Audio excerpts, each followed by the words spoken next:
आजको यस भिडियोमा आगामी आर्थिक वर्ष 2082-83 बाट लागू हुने गरी सरकारले वृद्धि गरेको महँगी भत्ता सहित निजामती कर्मचारीको तलब कति हुन्छ, साथै सर्वोच्च अदालतको निर्णय अनुसार निजामती कर्मचारीको तलब समायोजन सम्बन्धी सम्पूर्ण जानकारी दिनेछौं। भिडियोलाई स्किप नगरी अन्तिमसम्म हेर्नुहोला।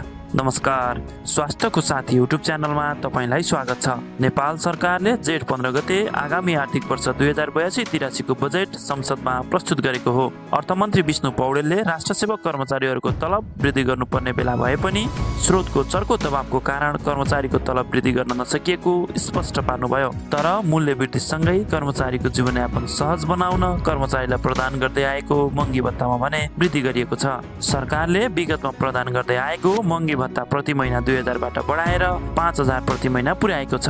आज हामी वृद्धि भएको महँगी भत्ता सहित आगामी आर्थिक वर्ष 2082-83 बाट निजामती कर्मचारीको तलब कति हुन्छ लगायतका महत्त्वपूर्ण विषयमा छलफल गर्नेछौँ। आगामी आर्थिक वर्ष 2082-83 को श्रावणबाट निजामती कर्मचारीले प्राप्त गर्ने तलब यस प्रकार रहेको छ।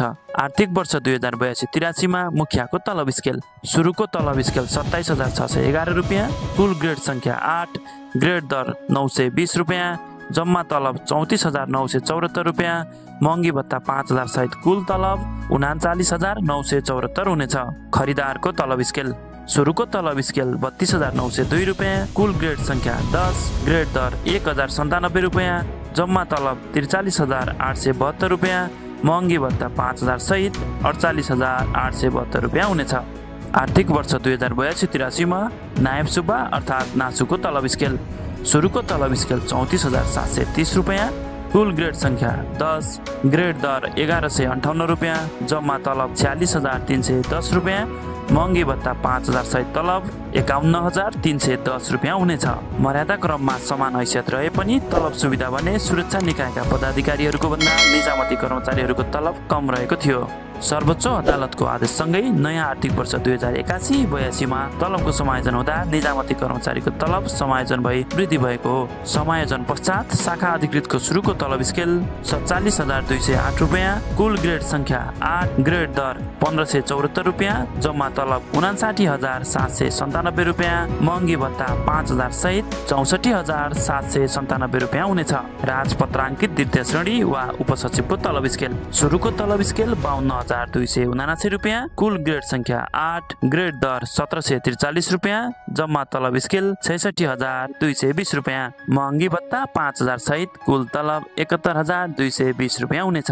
राजपत्राङ्कित प्रथम श्रेणी वा सहसचिवको तलब स्केल। सुरुको तलब स्केल 61050 रुपियाँ, कुल ग्रेड संख्या 7, ग्रेड दर 2035 रुपियाँ, जम्मा तलब 75295 रुपियाँ, महँगी भत्ता 5000 सहित कुल तलब 80295 रुपियाँ हुनेछ। राजपत्राङ्कित विशिष्ट श्रेणी अथवा सचिवको तलब स्केल। सुरुको तलब स्केल 74221 रुपियाँ, कुल ग्रेड संख्या 2, ग्रेड दर 2474 रुपियाँ, जम्मा तलब 79169 रुपियाँ, महँगी भत्ता 5000 सहित कुल तलब 84169 रुपियाँ हुनेछ। मुख्य सचिवको तलब स्केल। सुरुको तलब स्केल 77211 रुपियाँ, कुल ग्रेड संख्या 2, ग्रेड दर 2574 रुपियाँ, जम्मा तलब 82358 रुपियाँ, महँगी भत्ता 5000 सहित कुल तलब 87358 रुपियाँ हुनेछ। सरकारले मर्यादा क्रम अनुसार समान हैसियत भएका अन्य सेवाका कर्मचारी र निजामती सेवाका कर्मचारीहरूको तलबमा एकरूपता ल्याउन कर्मचारीको तलब समायोजन गरेको थियो। सोही समायोजित तलबको आधारमा यो भिडियो तयार पारिएको हो। तपाईलाई आजको भिडियो कस्तो लाग्यो? जस्ताको तस्तै कमेन्ट गर्न नबिर्सनुहोला। धन्यवाद, नमस्कार।